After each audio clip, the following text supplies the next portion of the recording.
Bom, prosseguindo no estudo de história da igreja, vamos agora ao item 20, na página 31. Vamos continuar falando desse tema que é o culto aos mortos, né? O tema é exatamente esse, o culto aos mortos. A Igreja Católica afirma haver uma diferença entre o culto que ela apresenta a Deus e o culto que ela presta aos mortos. Na verdade, não deve haver um culto aos mortos que seja inferior ao culto que se presta a Deus. Simplesmente não deve haver culto aos mortos. Os santos que morreram não tomam conhecimento de nenhuma homenagem ou oração feita a eles. Vou citar como exemplo aqui para vocês, estava certa vez no sepultamento da minha cunhada, e casada com meu irmão, e o filho dela, junto do túmulo, naquela hora, ele perguntou, ela consegue tomar conhecimento da homenagem que nós estamos fazendo a ela aqui agora? Eu falei para ele, essas perguntas na hora de sepultamento, assim, sempre complicada. Eu falei para ele, olha, não, ela não toma conhecimento, mas ela tem na memória tudo que vocês fizeram por ela aqui em vida. Ok? Mas, após a morte,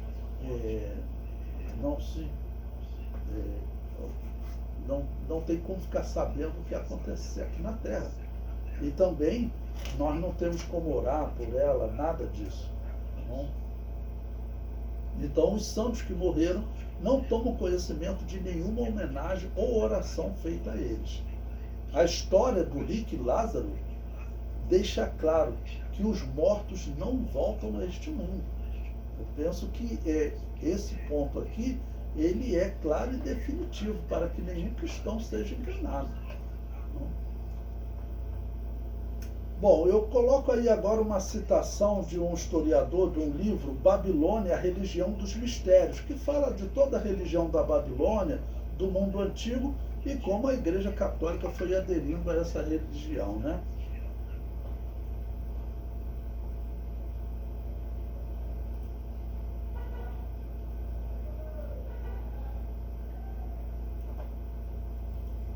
Ele diz: quais são as objeções a estas crenças? Deixemos que a Enciclopédia Católica responda por si mesma. Então, na Enciclopédia Católica, ele cita o que ela diz. As principais objeções levantadas contra a intercessão e invocação dos santos são que estas doutrinas são opostas à fé e à confiança que devemos ter somente em Deus, e que elas não podem ser provadas pelas Escrituras. Isso é o que a Enciclopédia Católica diz, e é pura verdade. E ainda tem mais, além dela não poder ser provada pelas Escrituras, as Escrituras rejeitam ela. Com essa afirmação, diz o autor, nós concordamos. Em nenhum lugar as Escrituras indicam que os vivos podem ser abençoados ou beneficiados pelas orações para ou através daqueles que já morreram. Em lugar disto, de muitas maneiras, as doutrinas católicas relacionadas com os santos são muito semelhantes às antigas ideias pagãs que eram defendidas com relação aos deuses. Entre aspas, né? Os deuses pagãos. Olhando novamente lá atrás, para a mãe da falsa religião, a Babilônia, descobrimos que as pessoas oravam para e honravam uma pluralidade de deuses. De fato, o sistema babilônico desenvolveu-se até ter uns 5.000 deuses e deusas, mais ou menos da mesma maneira como os católicos acreditam com relação aos seus santos. Os babilônios acreditam que seus deuses tinham, durante certo tempo, sido heróis vivos na terra, mas estavam agora em um plano mais alto. Cada mês e cada dia do mês estava sob a proteção de uma divindade particular. Havia um Deus para este problema, um Deus para cada uma das diferentes profissões, um Deus para isto e um Deus para aquilo. Uma pausa para explicar a vocês. Vocês sabem que a história da Babilônia nasce com um homem que na Bíblia ele é descrito como Nimrod, mas que na história arqueológica ele é chamado de Ninus. E esse homem, ele se tornou uma divindade. Tá bom? A mãe, que também se tornou mulher dele, Semíramis, se tornou uma divindade. O filho deles, chamado Tamuz, que infelizmente aparece na Bíblia, Israel teve tempo que se desviou e serviu a Tamuz, também se tornou uma divindade. Então, na religião babilônia, eles reverenciavam pessoas que tinham vivido aqui na Terra e foram para um plano superior. No catolicismo eles fazem a mesma coisa. O historiador prossegue. Quando Roma conquistou o mundo, estas mesmas ideias estavam muito em evidência. Brigitte era a deusa dos ferreiros e da poesia. Juno Regina era a deusa da feminilidade e dos casamentos. Minerva era a deusa da sabedoria, das artes manuais e dos músicos. Vênus era a deusa do amor sexual e do nascimento. Vesta era a deusa dos padeiros e dos fogos sagrados. Ops era a deusa da riqueza. Ceres era a deusa do milho, do trigo e da vegetação que crescia. Nossa palavra cereal, é claro, vem do seu nome. Hércules era o deus da alegria e do vinho. Mercúrio era o deus dos oradores, e nas fábulas antigas ele mesmo era um ótimo orador, o que explica porque o povo de Listra pensou que Paulo era o deus Mercúrio, né? Porque na interpretação deles, ele era, vamos dizer, o orador, né? Aquele que falava. Bom, eu acrescento aí nessa lista, irmãos, também deuses como, por exemplo, Vaticanos. Vaticano era a divindade responsável por capacitar a criança a falar. Em latim, capacitar a criança a vaticinar. E a sede da Igreja Católica é dedicada a essa divindade, né? Bom, o historiador ele prossegue. Haviam deuses que presidiam sobre cada momento da vida de um homem, deuses da casa e do jardim, da comida e da bebida, da saúde e da doença. Obra escrita em 1966, né, na página 31. A prática católica se repetiu no Novo Mundo. Os escravos trazidos da África tinham as suas divindades associadas a santos católicos. E o mesmo acontece com os incas, astecas e mais. Uma pausa para explicar a vocês.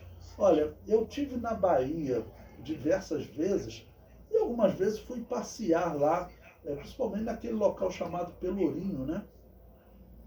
E um certo dia eu estava lá e tinha o dia da bênção. Então, se você vê nas igrejas lá da Bahia, por que os espíritas vão cultuar na Igreja Católica? Porque os africanos, a religião afro, os espíritas, eles acreditam na invocação ao mundo dos mortos. Essa é uma prática pagã, uma prática espírita. E como a Igreja Católica também adotou essa prática, então eles vão para a Igreja Católica, eles celebram tudo lá.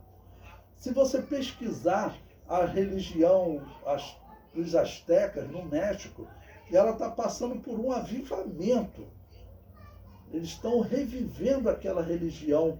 E aonde que eles vão reviver? Nos templos católicos. Você pode pesquisar na internet, hoje é tudo fácil. Você pega seu celular e pesquisa, fala no Google, né? Ele já acha essa pesquisa para você. Então nós estamos diante de um paganismo disfarçado, né? O autor da mesma obra, ele prossegue. Muitas das antigas lendas que têm sido associadas com os deuses pagãos foram transferidas para os santos. A Enciclopédia Católica até mesmo diz que essas lendas repetem as concepções encontradas nos relatos religiosos pré-cristãos. A lenda não é cristã, é somente cristianizada. Veja que está entre aspas. Isso faz parte da Enciclopédia Católica. Uma caverna mostrada em Belém como lugar no qual Jesus nasceu, de acordo com Jerônimo, olha, um historiador católico vai falar que caverna é essa? Era realmente uma pedra santuário na qual o deus babilônio Tamuz, olha, o filho de Nimrod Semíramis, tinha sido adorado. As escrituras jamais afirmam que Jesus nasceu em uma caverna. Ou seja, nos dias do catolicismo, eles pegaram uma caverna onde Tamuz era adorado como divindade, ok? E botaram aquela caverna como culto a Jesus. O culto a Tamuz, ele acontecia também no dia 25 de dezembro. É daí que eles adotaram o dia 25 de dezembro. Eu sei que hoje muitas pessoas celebram o Natal por outros motivos, né? Se reúnem em família, não estão nem pensando em Tamuz. Mas eu, por exemplo, em igrejas, eu aconselho que as igrejas nem façam culto nesse dia. Porque você ter uma reunião em família é uma coisa, você está aproveitando um feriado. Um dia de descanso. Mas fazer um culto na igreja como se fosse o nascimento de Jesus, nós sabemos que Jesus não nasceu no dia 25 de dezembro. Essa data foi adotada através do culto pagão, e foi a igreja de Roma que fez isso. O comentário prossegue. O culto aos mortos estava estabelecido desde os dias de Constantino, quando no Concílio de Nicéia, em 325, estabeleceram livros apócrifos que fundamentavam a crença no purgatório. Bom, eu coloquei aí um texto de um historiador que ele vai falar dos mártires e vai dizer que os mártires cristãos se tornaram objeto de culto. Tá bom? Ele diz: no entanto, quanto mais glorioso seria imaginar que um mártir que já vive no céu, mas ainda permanece espiritualmente acessível em seu túmulo, pudesse orar a Deus por nós. Essa possibilidade tranquiliza os cristãos antigos em seus embates com as incertezas da vida. Uma pausa aqui para eu explicar a vocês. Eu vi certa vez, não vou nem falar o canal de TV que comentou, mas eu vi certa vez no dia de finados, no dia do culto aos mortos, eles fazendo reportagem, pessoas lá com o joelho dobrado diante do túmulo. Os cristãos, eles vão para o cemitério nesse dia para evangelizar, dizer para os católicos, para eles não fazerem isso, que a Bíblia condena toda invocação aos mortos, né? Mas a televisão, irmãos, mostrou uma cena que é algo assim que dá tristeza, né? Você vê a pessoa sendo enganada. Era um menino de uns 12, 13 anos, e ele estava lá com o joelho dobrado e estava fazendo orações e apresentava uma série de provas escolares. E aí o repórter ficou aguardando, ou tipo, interrompeu a oração do jovem e falou para ele, né? Por que você está colocando essas provas aí no túmulo?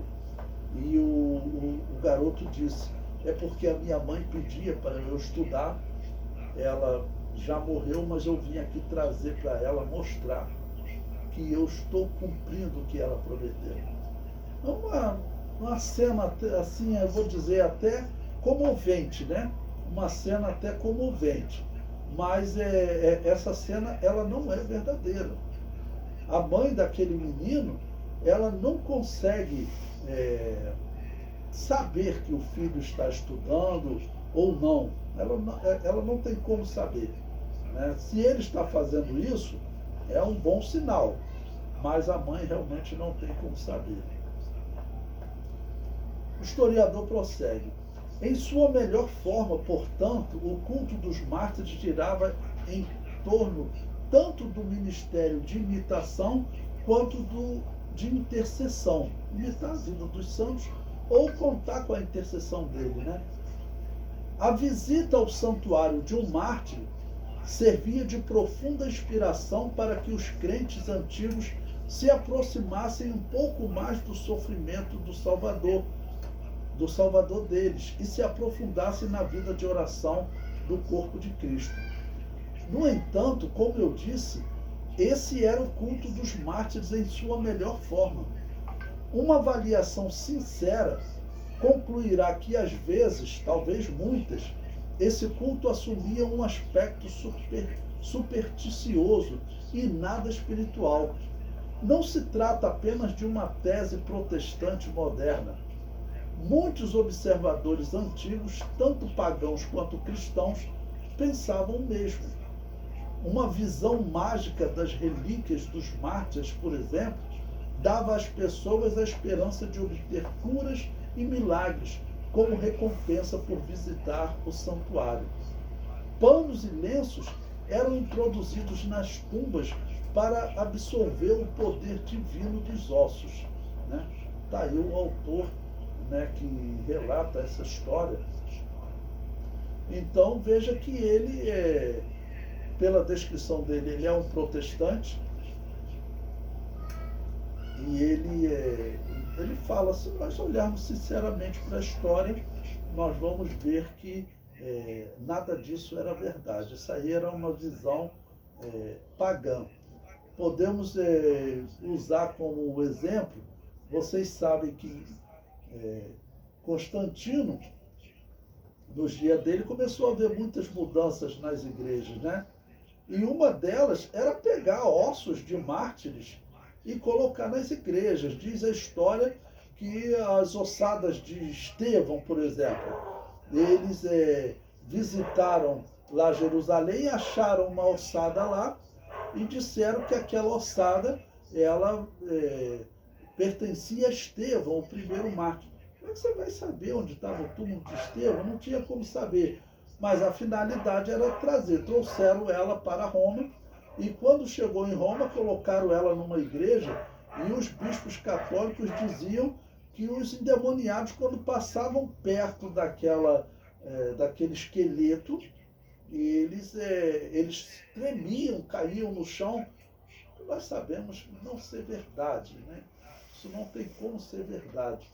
Então, tudo isso fazia parte, infelizmente, de um engano, né?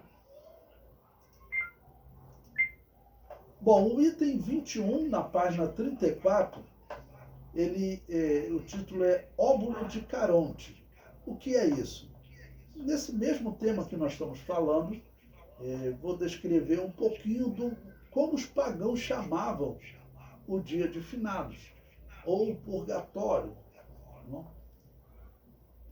O comentário diz, na mitologia pagã greco-romana, Caronte era o barqueiro que levava a alma do morto para o paraíso.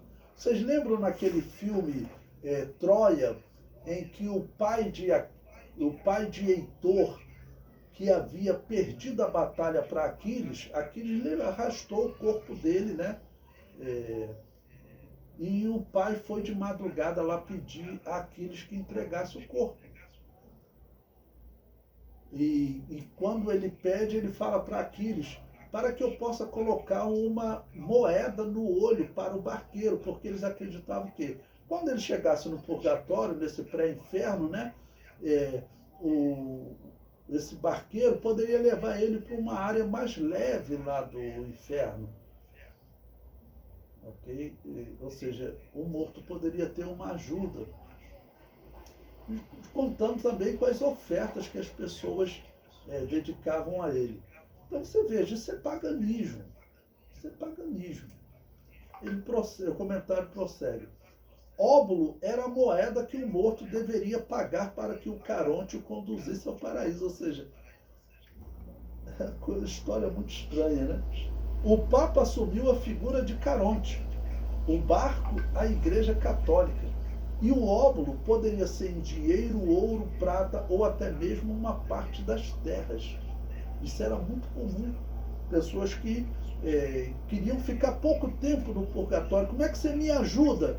Aí eles falavam, olha, você pode comprar um terreno aqui na terra católica. Se você for no interior, você vai encontrar. É muito comum pessoas sepultadas no terreno católico. Atrás da igreja católica, normalmente tem um cemitério. Pode observar quando você for no interior. Essa coisa sinistra. Por que eles fazem assim? Eles dizem que quem for sepultado ali fica menos tempo no purgatório. E é caro, claro, é caríssimo ser sepultado ali. Pessoas que queriam ficar pouco tempo no purgatório também, eles faziam o quê? Ah, você tem uma fazenda? Você tem. Quantos filhos você tem? Tenho 3 filhos. Você divide a sua fazenda em 4 partes. Quando você morrer, 3 partes fica para cada um dos seus filhos, 1 parte para o catolicismo. Olha, a tua alma vai ficar pouquíssimo tempo no purgatório. Não vai nem dar tempo de você dizer, ai, você já saiu do purgatório. Aí muitas pessoas doavam terras para a Igreja Católica. Você veja que a Igreja Católica ainda hoje ela é a maior possuidora de terras do mundo. O comentário prossegue. Essa crença nasceu no Egito Antigo quando as pirâmides eram construídas como barcos para que o faraó entrasse na vida eterna como um deus. Essa crença facilitou a união entre o catolicismo e o paganismo, pois os sacerdotes pagãos dos celtas, incas, tecas, maia e até dos africanos faziam contato com os mortos na sua religião. E agora no catolicismo eles continuam fazendo. Bom, coloquei aí um texto também do historiador, até do site Mundo Educação, né, que ele diz, entre os indianos, como eu disse para vocês, os indianos é onde existe a religião do hinduísmo. É claro que entre eles também tem a invocação ao mundo dos mortos. Até no mundo islâmico, o islamismo também faz invocação ao mundo dos mortos. Eu digo que só tem 2 povos que não fazem invocação ao mundo dos mortos. São os judeus. Judeu não desviado, porque tem judeu que faz. Os judeus que se filiaram à Cabala, ao Hassidismo, esses judeus fazem invocação ao mundo dos mortos. Ok? Mas o judeu de verdade, ele não faz invocação do mundo dos mortos. Então é um judeu e os anabatistas, as igrejas que não batizam recém-nascidos. Só esses é que não fazem invocação ao mundo dos mortos e nem querem estar ligados a quem faz. Então, entre os indianos, os intermediários poderiam viver uma série de reencarnações que os levariam até os céus ou ao inferno. Sem dúvida, podemos ver como a própria condição do homem e sua experiência histórica influíram na visão de mundo de várias crenças, como eles acabam influenciando o catolicismo. Coloquei aí até para vocês um quadro que existe, né, pintado em 1889, Óvulo de Caronte, onde tem lá o barqueiro levando algumas almas, né, levando algumas almas que estão ali em sofrimento nesse pré-inferno, né, vão ser levados para algum lugar mais tranquilo.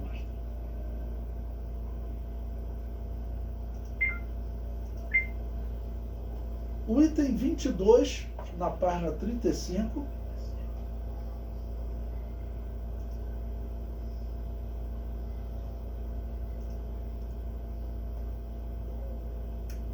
vamos continuar falando sobre essa questão do purgatório, né? Eu digo, segundo o catolicismo, o homem se livra dos pecados herdados de Adão quando recebe o batismo no momento do nascimento, para você entender. Por que a Igreja Católica também perseguia as igrejas que não batizavam recém-nascido? Ela dizia, olha, vocês estão fazendo uma maldade com essas crianças. Essa criança aí de 10 meses, 1 ano, né, que morreu, ela vai para o purgatório. Tinha um purgatório para os pequeninos, que é chamado de limbo. É uma história tão vergonhosa que a Igreja Católica abandonou essa história. Hoje em dia a Igreja Católica diz que o limbo não existe mais. Ué, mas então para onde vão as crianças que eles dizem que vão? Será que vão realmente para o inferno? Ou será que elas concordaram com os anabatistas, como nós, que diz, olha, eles são inocentes, eles estão salvos, independente da fé deles, porque eles não têm como manifestar fé. Mas o fato é que a história é tão vergonhosa, dizer que crianças vão para um local de sofrimento, que eles acabaram abandonando essa doutrina. O comentário prossegue. O homem se livra dos pecados herdados de Adão, quando recebe o batismo no momento do nascimento. O pecado que acontece durante a vida, então o católico batizou a criança, ele se livrou do pecado original, é o que eles dizem. Né? Então agora, o pecado que acontece durante a vida, dizem os católicos, seria purificado com penitência, esmola ou indulgências. Se o católico morrer sem penitenciar algum pecado, ele vai para um lugar chamado purgatório, onde as suas obras serão purgadas ou purificadas. Ou seja, o indivíduo tem que estar sempre confessando o pecado e pagando alguma penitência, né? Ou um dinheiro, alguma oferta, alguma coisa ele tem que fazer.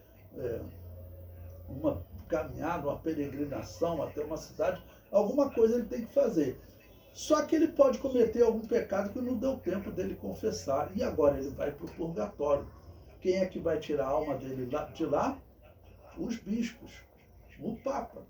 Isso vai ser um instrumento de poder, irmãos, que não tem outro para se comparar na história. O comentário prossegue. O purgatório era a grande arma papal para controlar as autoridades. Os reis eram constantemente lembrados que a alma deles só saía do purgatório pela palavra de um líder da Igreja Católica. Nós veremos casos aí que o Papa vai dizer, ó, vou deixar a tua alma eternamente no purgatório. O rei ficou apavorado.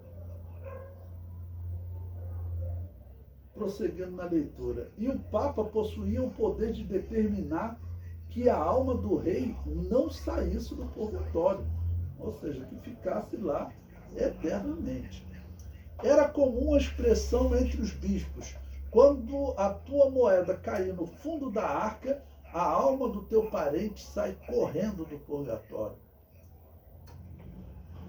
E agora vamos para a parte que eu considero talvez a mais sinistra, né?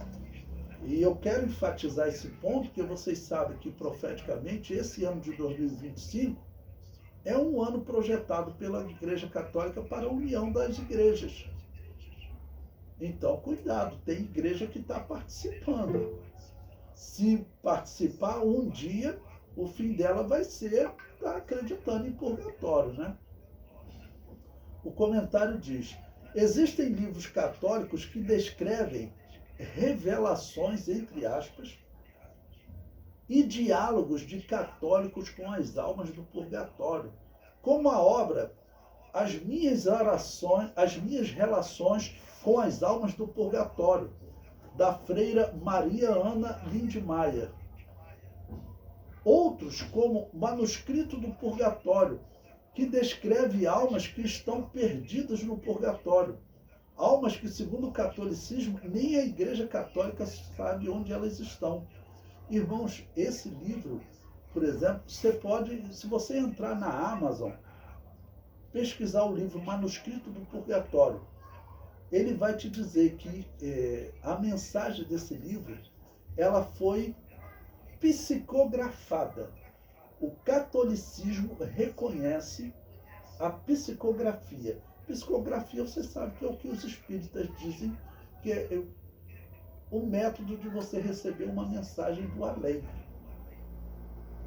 Os católicos, eles não excluíram não excomungaram essa freira, não. Na verdade, eles reconheceram a mensagem entre ela e esses espíritos que estão lá no purgatório. Ou seja, reconheceram esse espiritismo.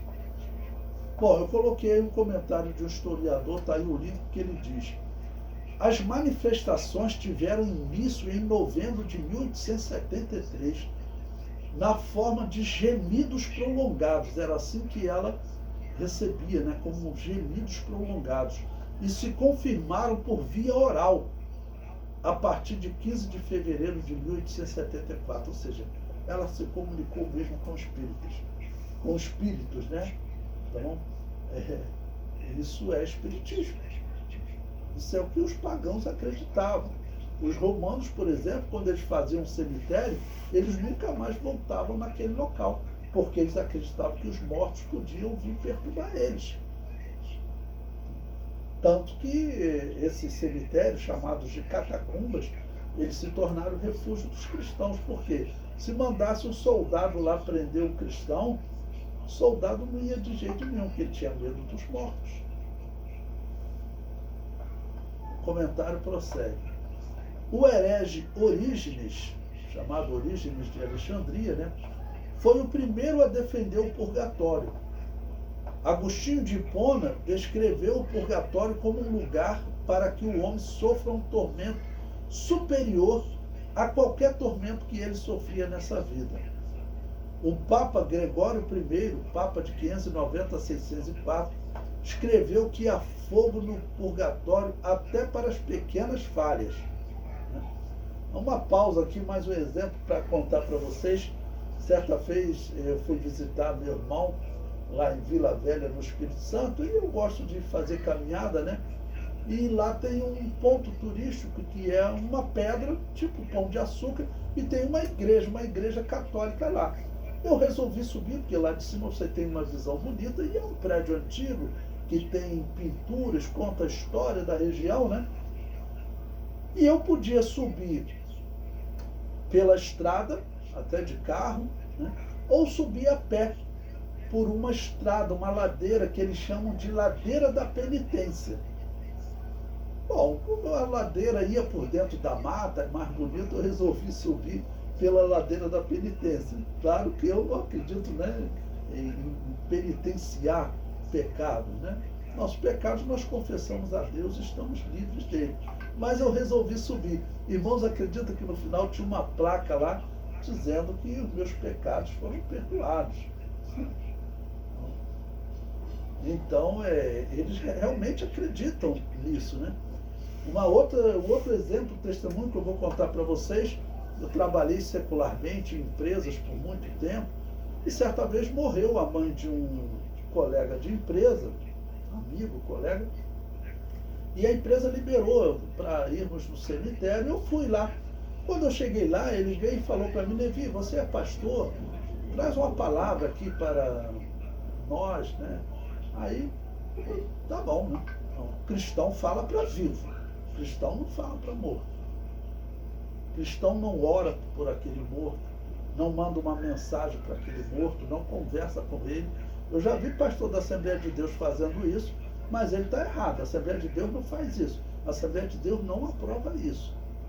Não, mas eu já vi pastor da Assembleia de Deus, né, conversando com o morto. Bom, o que eu fiz? Eu dei uma palavra para os vivos. Quando eu terminei, ele veio me agradecer. Obrigado, Levi. Quando ele voltou, a irmã dele, que era uma católica, ele era um católico e não conhecia a doutrina católica, né? A irmã dele, que era católica, falou para ele: olha, o pastor não tirou a alma da nossa mãe do purgatório. Por quê? Eles eram portugueses e católicos tradicional. Ele não conhecia, mas a irmã dele falou: tem que pedir o pastor para tirar a alma da nossa mãe do purgatório. E agora? Aí ele veio e falou comigo, né, Levi? Disseram que tem um local aí chamado purgatório, que tem que tirar a alma da minha mãe de lá. Você pode fazer isso? Irmãos, que situação complicada, né? Bom, eu falei para ele: olha, eu sou evangélico, o evangélico não acredita em purgatório. Eu não posso fazer isso. Não existe purgatório, isso não está na Bíblia. E você imagina o sepultamento da mãe da pessoa, né? Muito constrangedor, mas eu não podia. Como é que eu vou fazer numa situação dessa, né? Pode chamar de ser antiético e tudo, mas eu não posso participar. Isso é uma coisa pesada, irmão. Isso é coisa pesada, isso é paganismo. Bom, Eles saíram lá, procuraram um padre que veio, fez lá a invocação, usando as palavras em latim, para tirar aquela alma do purgatório, né? Infelizmente, as pessoas sendo enganadas. O comentário prossegue. A obra utilizada para justificar esse paganismo foi o livro apócrifo judaico chamado de Livro dos Macabeus. A obra descreve Judas Macabeus fazendo intercessão por judeus mortos. Essa prática é rejeitada pelos judeus. Eles usam esse livro apenas como fonte histórica, mas os católicos adotaram como fonte doutrinária. Nesta obra, alguns judeus foram achados mortos, tendo ídolos, imagem de escultura, né, escondidos. E Judas Macabeus decidiu fazer um sacrifício e intercessão por esses judeus que morreram em idolatria. Ele encontrou uns judeus que foram até traídos, né, foram mortos pelos inimigos, e quando eles foram pegar esses judeus, levar os corpos deles e tal, eles encontraram ídolos escondidos. E agora morreram em idolatria. O que Judas Macabeus fez? Ele fez intercessão por eles. Agora veja a incoerência dos católicos. Eles têm imagem de escultura. Judas Macabeus, ele fez uma intercessão porque aqueles judeus estavam usando imagem de escultura. Por isso que ele fez uma intercessão para tentar purificar eles do pecado de ter imagem de escultura. E os católicos usam imagem de escultura aqui hoje no mundo. Bom, eu coloquei o texto aí de 2 Macabeus, capítulo 12, versículo 40 a 46. E concluo. Perto do ano 1000, muitos pregadores católicos, acreditando que o mundo acabaria, começaram a defender que precisavam trabalhar mais rapidamente para esvaziar o purgatório. Era muita gente e a igreja não estava dando conta. Vamos dizer, que história, vamos dizer, estranha, né? Você ter que fazer mutirão de padres para tirar almas do purgatório. E aí eles dizem que tem almas que eles nem sabem onde estão e que os parentes abandonaram lá. Então, é uma história, como esses historiadores mostram, é uma história realmente pagã. São 9h20, ainda dá tempo de nós gravarmos mais um vídeo, né? Na página 37, o item 23 do material didático diz a Igreja Católica e a Bíblia. Bom, nesse período que eu chamo de Era das Trevas, por motivo diferente do que os historiadores chamam de Era das Trevas, eles chamam de Era das Trevas por acreditar que nesse período desenvolveu-se pouca cultura. Eu chamo de Era das Trevas por conta dessa questão espiritual. Uma das coisas era, a Bíblia não podia ser traduzida para a língua do povo. Esses bárbaros, eles não tinham Bíblia na língua deles, eles não podiam ler. Eles dependiam do padre para poder explicar. Só que o padre também não explicava, ele fazia as missas em latim, então as pessoas entravam nas igrejas, ouviam aquelas missas que eles não entendiam nada. E aí você entende até porque a Igreja Católica tem vitrais em toda a igreja. Porque se você olhar para aqueles vitrais, eles estão contando uma história. Tem, por exemplo, José e Maria, né, com o menino Jesus. Aí no outro vitral, eles se dirigindo ao Egito, outro eles voltando, agora indo para a Galileia, e depois outro Jesus com 12 anos indo até Jerusalém, no templo. E ali as pessoas entravam e por aqueles vitrais eles então recebiam uma mensagem, mas o padre estava falando em latim. Então, isso é um absurdo. O cristão tem que ter a Bíblia, tá bom? Disponível para ele. E a igreja tem que trabalhar por isso. Bom, ainda no ano 998, o comentário diz: A Bíblia era mantida afastada do povo. Não havia tradução da Bíblia para o alemão e nem para nenhuma língua dos bárbaros. A primeira tradução feita para a língua bárbara será feita pelo anabatista John Wycliffe, perto do ano 1300 da era cristã. A primeira tradução do Novo Testamento para o alemão será feita por Martim Lutero em 1522. Apesar da doutrina luterana ser diferente da nossa, ele batizar criança, Lutero continuou acreditando em purgatório, nas suas 95 teses estão lá o purgatório, tá bom? Mas nós temos que reconhecer que, em termos literários da Bíblia, Lutero foi importante com essa tradução que ele fez. O comentário prossegue. Nesse período, a Bíblia existia em pergaminho ou em códices. A Igreja Católica, como instituição rica e respeitada pelos reis e soberanos, era para ter espalhado a palavra de Deus, realizando traduções para todas as línguas.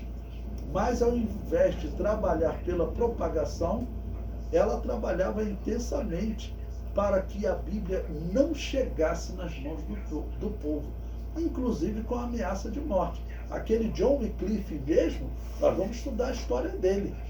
Por ele ter traduzido a Bíblia, a Igreja Católica tentou matar ele em vida, não conseguiu, não, porque o rei da Inglaterra protegeu ele, e a Inglaterra estava em guerra contra o Sacro Império Romano Germânico, que era aliado do Papa. Então não conseguiu matar. Mas depois que ele morreu, se levantou um rei em favor dos católicos. Eles foram lá, desenterraram os ossos desse anabatista e queimaram ele. E um dos motivos foi que ele traduziu a Bíblia, ele enviou missionários pregando o Evangelho pela Europa. Então o resultado foi o Papa queimar os ossos dele.